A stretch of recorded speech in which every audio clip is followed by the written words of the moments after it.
আজকে আমরা মিষ্টি কুমড়া চচ্চড়ি করব। সেই জন্য প্রথমে মিষ্টি কুমড়াকে কেটে ধুয়ে একটু কুচি করে নেওয়া হয়েছে, যাতে মিষ্টি কুমড়াটা সিদ্ধ হতে তাড়াতাড়ি সিদ্ধ হয়। পরিমাণ মতন লবণ দিয়ে দিব।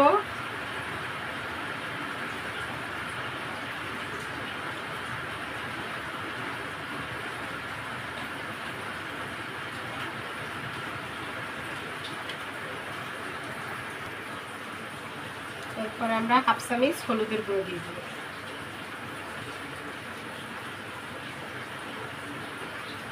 সাথে সাথে হলুদের গুঁড়ো দিয়ে দিলাম। সামান্য 4-5টা কাঁচামরিচ মাঝখান থেকে ফালি করে কেটে দেব।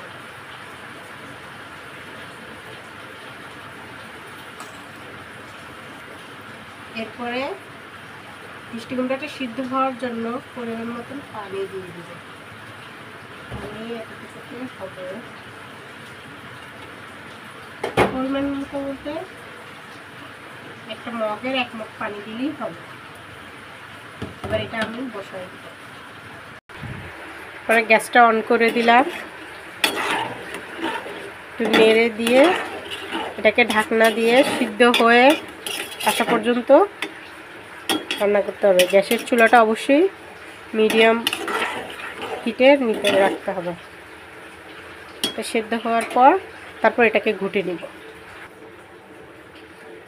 এটাকে মাঝখানে 2-1 বার একটু নেড়ে দিতে হবে। এটা সিদ্ধ হয়ে যাওয়া এবং ঝোলটা একদম শুকিয়ে যাওয়া পর্যন্ত আমাদেরকে অপেক্ষা করতে হবে।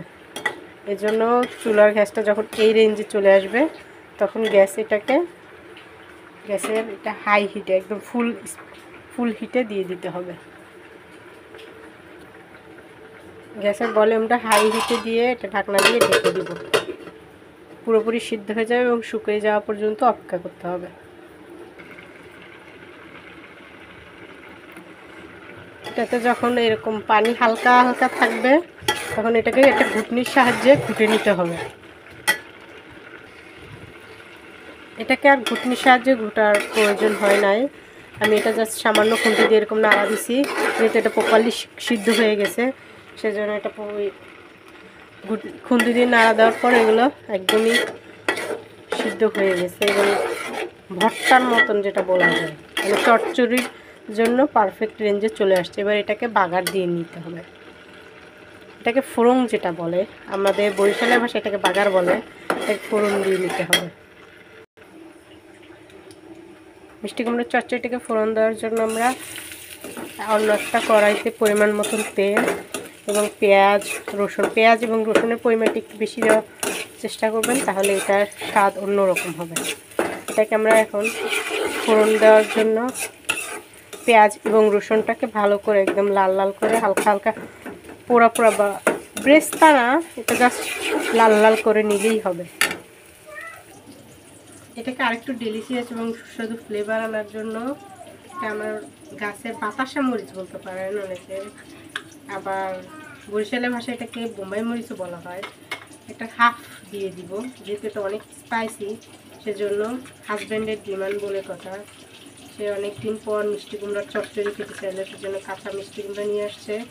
তো বলছে যে বাতাসা মরিচ এটার মধ্যে দেওয়ার জন্য, এতে ফ্লেভার আসে, অনেক সুন্দর একটা ফ্লেভার আসে। সেজন্য এই ধরনের চচ্চড়িতে এই বাতাসা মরিচটা দিলে অনেক ভালো একটা ফ্লেভার আসে।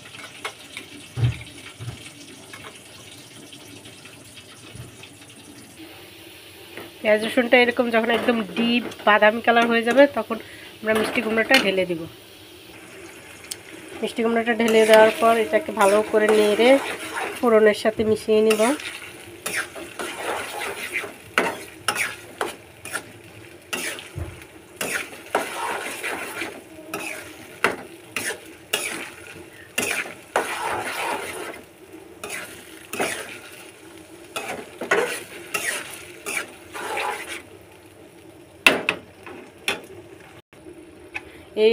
এটা যখন 2 মিনিট নাড়াচাড়া করা হয়ে যাবে তখন এটাতে আমরা ওই যে বাতাসে মরিচ কেটে রেখেছিলাম ওটা ঢেলে দেব।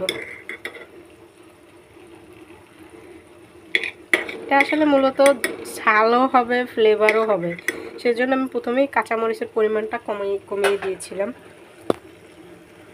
আপনারা এটা চাইলে স্কিপ করতে পারেন, কারো যদি ভালো না লাগে বা ঝাল খেতে না পারেন তারা দিবেন না, তবে দিতে পারলে এটার ফ্লেভার হবে অসাধারণ। জাস্ট আপনি একবার খাবেন, মনে রাখার মতন একটা রেসিপি হয়ে গেছে। বাস এখন এটাকে গরম ভাতের সাথে খাবার জন্য প্রস্তুত। এরকম মিষ্টি কুমড়োর চচ্চড়ির সাথে এক পিস লেবু, পুরো দুপুরটাই সেই।